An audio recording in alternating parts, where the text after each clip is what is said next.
Уркаш Мамбеталиевге 90 жыл. Манас эпосу кыргыз элинин басып өткөн тарыхый жолун чагылдырган эпикалык чыгарма. Манас эпосун муундан муунга өткөрүп, сактап келген көлөмү, көркөмдүгү боюнча дүйнөдө теңдешсиз чыгарма деңгээлине жеткирген өзгөчө өнөргө ээ болгон адамдардын бири Уркаш Мамбеталиев. Акын, манасчы, Кыргыз Республикасынын эл артисти Уркаш Мамбеталиев 1935 жылы Ысык Көл облусунун Түп районундагы Талды Суу айылында жарык дүйнөгө келген.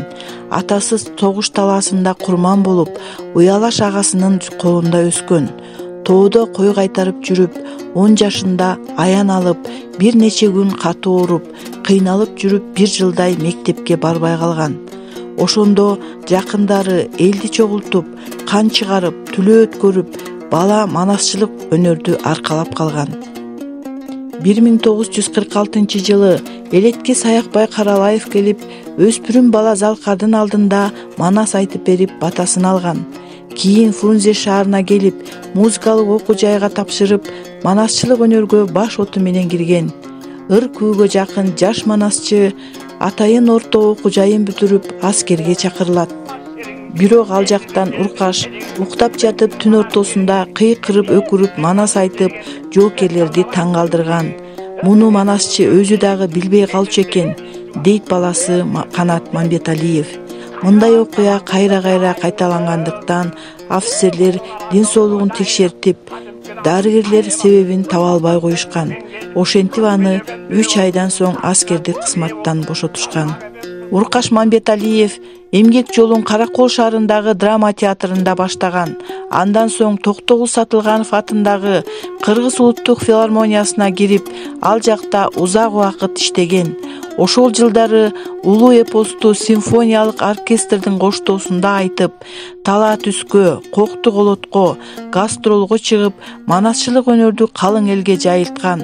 Түркия, Россия, Кытай, Пакистан, Афганистан, Италия, Японияга чейин барган.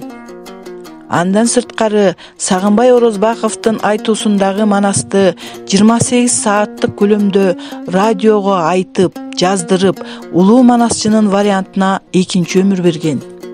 Манасчы, акын, эстердин жазуучулар союзунун мүчөсү Уркаш Мамбеталиевдин колуна калем алып ыр жазмайда өнөрү болгон. Анын Көктөм аттуу биринчи ырлар жыйнагы 1968 жылы жарык көргөн. Кийинчерээк Жол ырлары, Тоо жылдызы, Ашу, Алтын аяк, Таазим деген ыр поэмалары өз окурмандарын тапкан. Ошондой эле Уркаш Мамбеталиев жазгыч манасчылардын катарына да кирет. Ал Семетей эпосун кагаз бетине түшүрүп, окурмандарга сунуштаган. 1991 жылы Уркаш Мамбеталиевге Кыргыз Республикасынын эмгек сиңирген артисти, 1994 жылы Кыргыз эл артисти ардактуу наамдары ыйгарылган. Түгөлбай ата сыйлыгынын лауреаты, ошондой эле Манас орденинин да ээси болгон. 2011 жылы 18 июнь күнү белгилүү манасчы Уркаш Мамбеталиев дүйнөдөн кайткан.